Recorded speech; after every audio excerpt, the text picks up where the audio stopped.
Good, okay, so in order to talk about Zen and ARM, I'm going to use, well, Citrix has been using Zen on x86 for a number of years, so I'm going to use the context of what Citrix has done with Zen thus far to set the context for the future of Zen and ARM. So I'm going to cover who is Citrix, we'll talk about what Zen is, and Lars will go into some detail on Zen virtualization and Zen virtualization on ARM.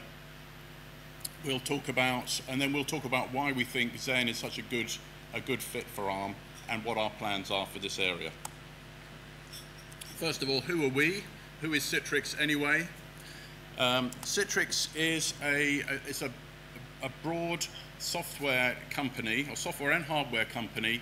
We produce software as a service products, software products and hardware networking products that cover social collaboration, data sharing, mobile platforms. We're probably best known for desktop virtualization, but we also do open source based cloud platforms in cloud networking as well. The typical customer for Citrix is an IT buyer in an enterprise. It's probably more interesting to listen to what other people say about Citrix than necessarily what we say about ourselves. So here's a quote from Gartner, and this really emphasizes that Citrix has a broad portfolio of products, a lot of which are based on open source, covering cloud, collaboration, as well as the products we're more well known for historically, which is sort of application virtualization and desktop virtualization.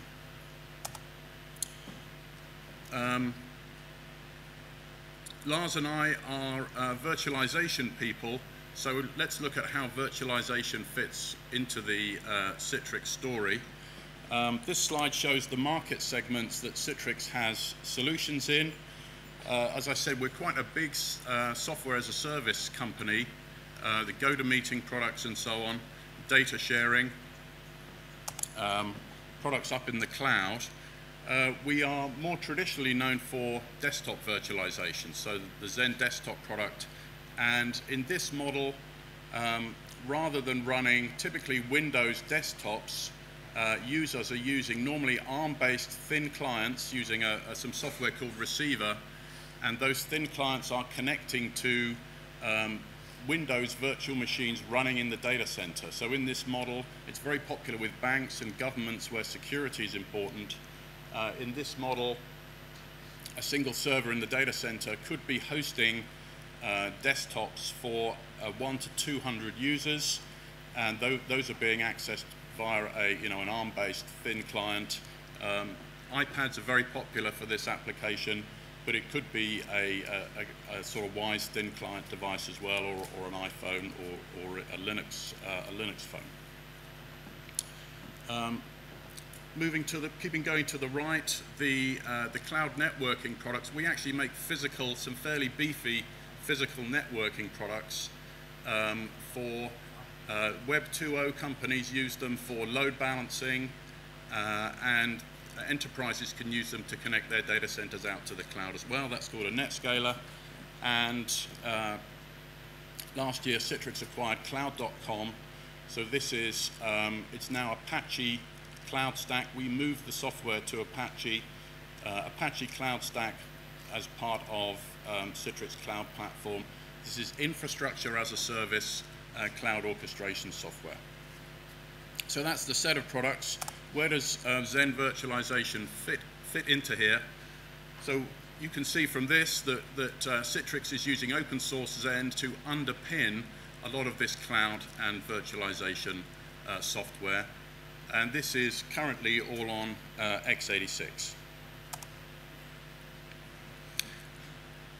Why virtualize? So virtualization's been very broadly useful across a wide set of products for Citrix. So I'll just spend a couple of minutes looking at why virtualize and what are the benefits of that. Traditionally, x86 servers had a single operating system and a single workload or application stack running on those. Before virtualization on x86 servers, studies found that those servers typically ran at 7% utilization. So 7% of the power of the server was often being used in the deployed application. This was because those applications were deployed conservatively, so those running the applications were concerned about two things: dealing with peak load and also the complexity. They would want to run a single application on a single server, keep some capacity in reserve.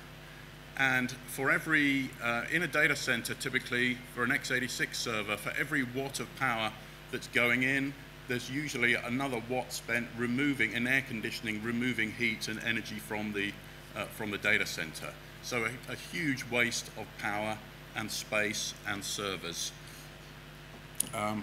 Virtualization on x86 came along, and it allowed each of these servers to run multiple operating systems and running multiple workloads, and they could be different operating systems on the same server.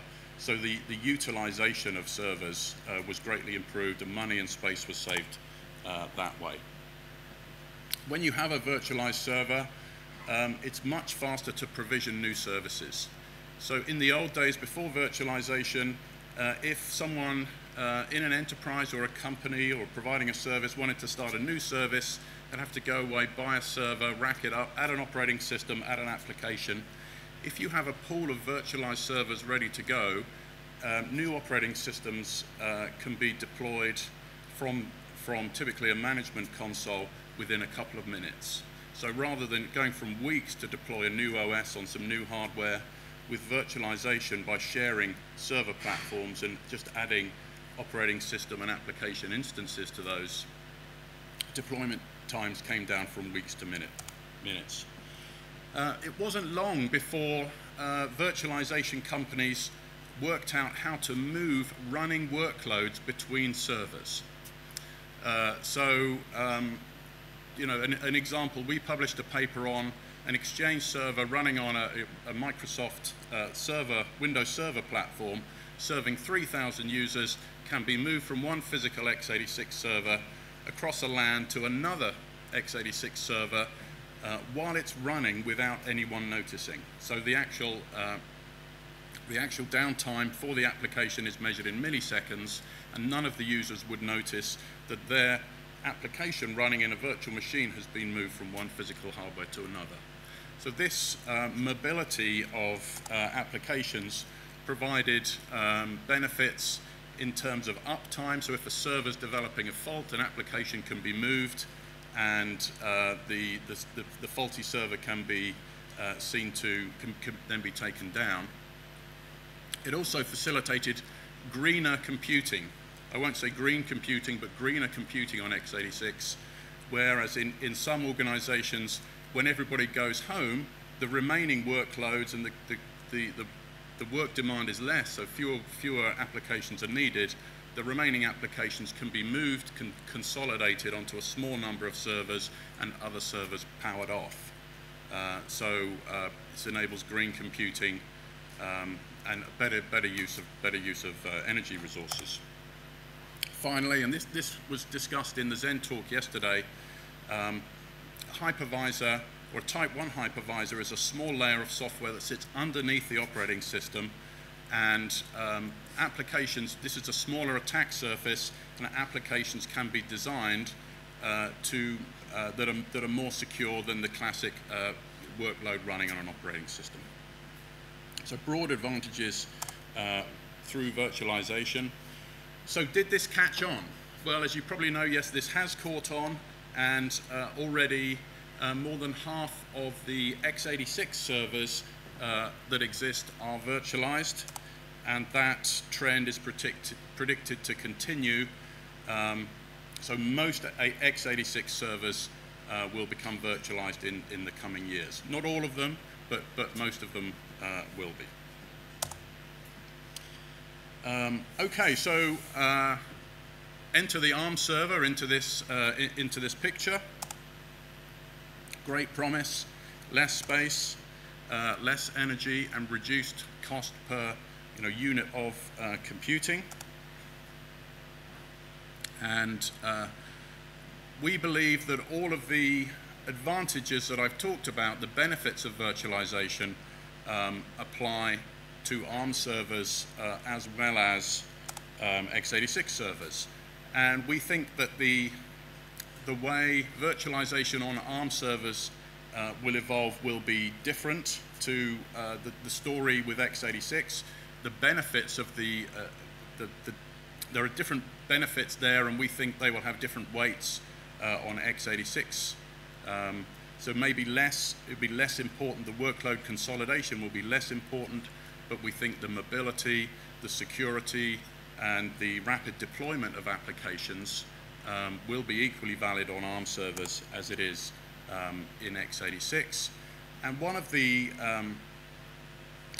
things we've learned with x86 virtualization is how to deploy and manage clouds, vast numbers of servers and operating systems and workloads running on servers, orchestrating all of that, moving work around, deploying new services, self-service techniques that have been developed for x86 server virtualization, we think will apply equally to, or maybe even more to ARM-based servers. So we think it's a great match.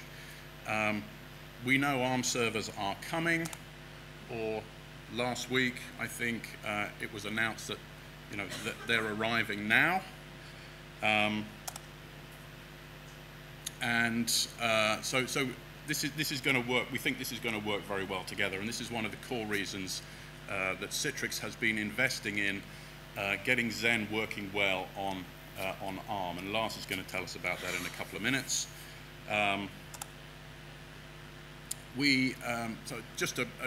I'll spend a couple of minutes before handing over to Lars looking at how the Zen Hypervisor is used both within Citrix and, this is an open source project. It's used by other organizations in their products and solutions as well. So Zen is open source. Lars will tell us more about that. We use that in a server virtualization product called Zen Server, which is also open source. So blue boxes here mean open source. Within Citrix, we found virtualization so valuable that it's used in all of the main products for different reasons. This desktop virtualization, of course, relies on, as I described it, hundreds of user VMs running in a single server in the data center. Obviously, virtualization is key to that. We have this physical networking load balancer, and this team started to use Zen Server in their product. It's BSD based internally. They started to use Zen Server in their product without even telling us. They just phoned us up one day and said, can you improve BSD support? We're having some trouble. We virtualized our box, and that gave them benefits in terms of time to market. They were able to construct complex systems, these sort of multi-gigabit concurrent network throughput. They were able to construct these complex systems more quickly by using the virtualization. Cloud Platform is infrastructure as a service cloud software built on Apache Cloud Stack. And we have two x86-based client virtualization products for laptops as well. That's Citrix's use of Zen. Other people use Zen. These first two products from Oracle and Huawei are server virtualization products, and Zen has also found its way into other open source projects, the ones shown here on the right. Okay, I'm going to hand over to Lars for more on Zen. Thank you, Mark. I see we're running out of time, so I'm going to have to speed up a little bit. So let me just talk about Xen as an open source community. Xen's been around for 10 years. I was going to tell a few stories, but I'm just going to drop this right now. But one thing I did want to mention was yesterday's talk from Jonathan Corbett about the sort of messy teenager projects, right? So Xen was like a messy teenager project, probably for the first 7 years, of its life, and we really changed things around. And in the last 3 years, we've grown up, and it's become a mature project. So what does this mean? right? Xen uses the GPL license. We have a developer certificate of origin, like the Linux kernel. And that means that in practice, the license will, probably never change. We have a governance model, very similar to the Linux kernel. Same roles, maintainers, committers, project leads. On top of that, however, we also have a few Apache-like structures, like a PMC, and as well as mechanisms to run incubation projects.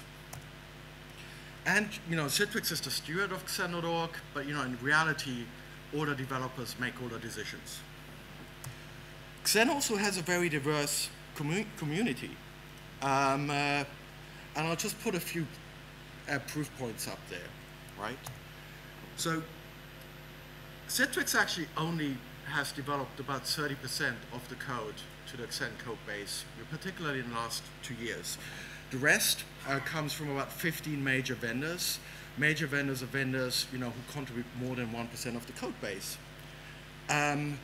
We also have a very large user base. So I'm a community manager. I track, all information I can find, downloads, Debian, Popcorn, and so on. And so we come to that figure, of at least 10 millions from that. And Xen powers the largest clouds in production, such as Amazon or Rackspace Rackspace Public Cloud. And we also know that about 70 to 80% of hosting vendors who use Xen OS as a domain zero, use Xen as well, and it's similar for other distros. So let me talk a bit about Xen as a technology. So I was going to explain what a type 2, a type 1 is, but just going to skip that and go straight into the diagram. So here you see the hardware. Then on top of that, we have Xen, which basically replaces your Linux kernel. It performs functionality such as configuration, scheduling, it does memory management. Now in a classical type 1, what you would have is you would have your drivers in the hypervisor layer as well. In Xen, however, we have the special VM, which we call a domain 0. And in the domain 0, we have a Xen-enabled kernel, typically Linux, but it can also be one of the BSDs. And we reuse those drivers, and a number of other softwares within a domain 0 kernel. Now let's add a piece of software which we call a tool stack. So the tool stack is basically controlling, what's happening on the host. And it talks to the outside world via a console, which might be a CLI, a graphical user interface, or a cloud orchestration stack, like OpenStack or CloudStack. So if I let's just assume I want to start a VM, I put something in my console, and here we go, first VM starts with a guest OS, an application in it. Now let's assume that at this point, I'm accessing my disk. So what happens?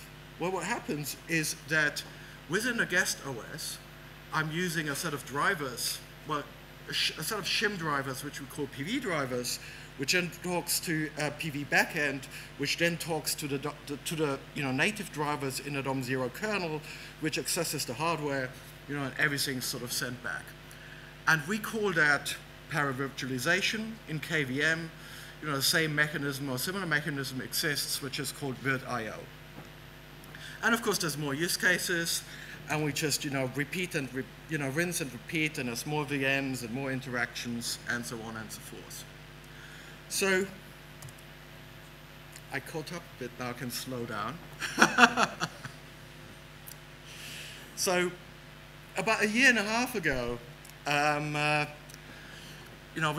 we saw the news that Xen servers were, that ARM servers were coming along, and there were the ARM virtualization extensions that looked really cool. And so we decided to start a little pet project to see what would happen if we ported Xen to ARM. And we had a number of design goals. One of the first key goals is to make optimum use of the ARM SoC. We also wanted to make optimal reuse of the code base to support both 32 and 64 bits. And actually, I'm saying all that because we achieved it all. but I can't go into any detail. Actually, I wanted to check Stefano's here. Is Ian here as well? Anyway, Stefano's here. So if you have more technical questions afterwards, just grab him and find him. And we're also going to give a demo on Demo Friday. So just, ask them holes into their bellies, and we'll take it from there. Anyway, the other thing we wanted to do is end up with a really small code base.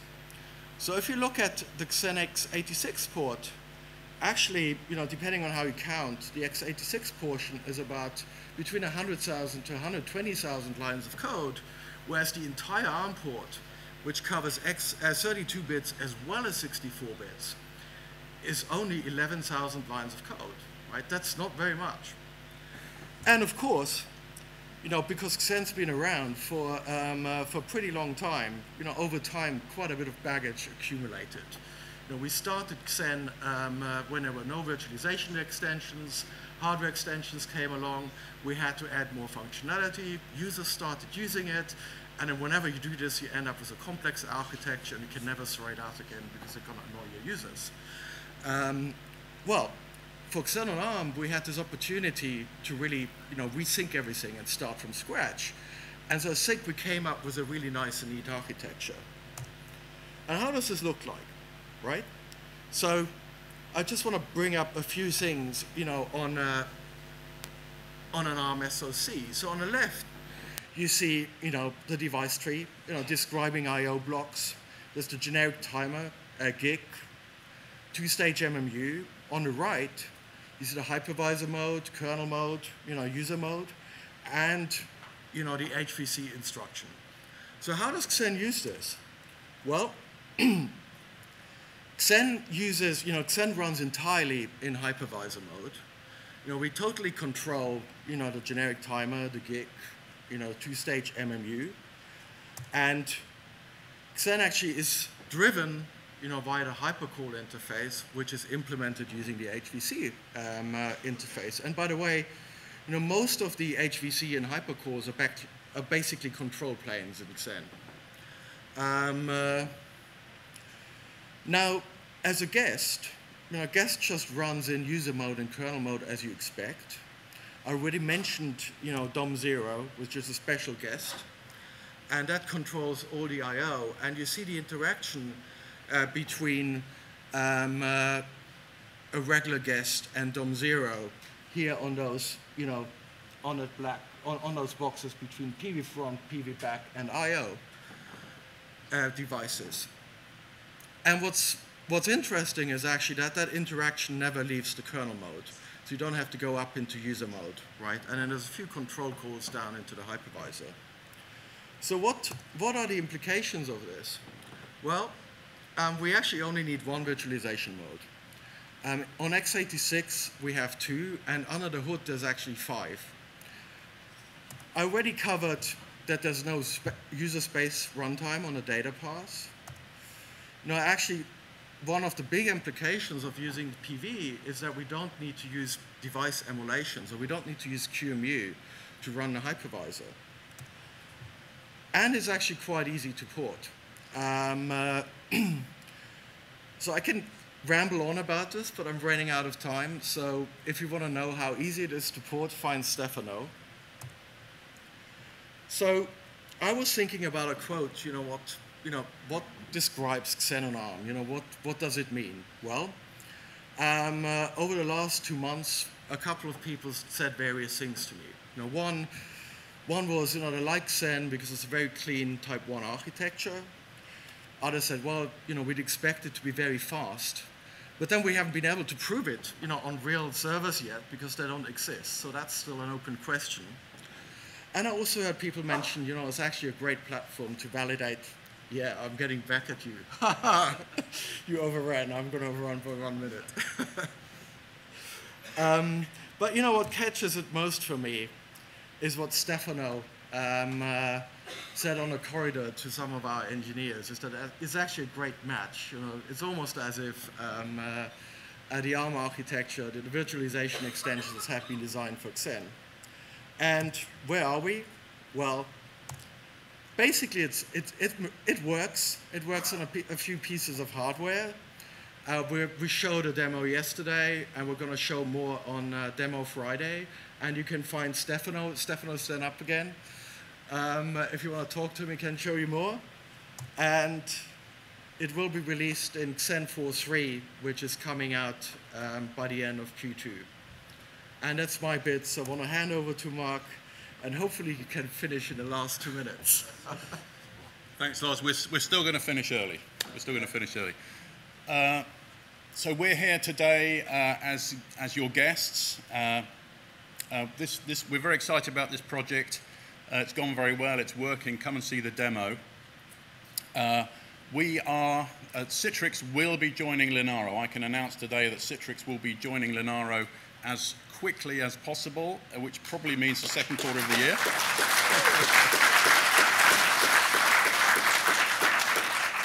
And I'll just like to thank the Linaro leadership team down here. They're only 2 miles across town, so the travel was easy, but it was our budgeting process that took time. So we're going to, our goals are to make Xen the best virtualization platform for ARM. That's what we're going to continue to invest in, so that ARM servers and ARM clients as well can benefit from this type of virtualization technology. Just one final thank you. So there's just get through to the end here. Final thank you to the partners that we've worked with, who've helped us figure out this space, understand it, explain. We've learned. We've historically been x86 people, so we've had quite a lot to learn. So I'd like to thank these parties for helping us get up the learning curve on ARM. Thank you very much. I'll hand back to Dave.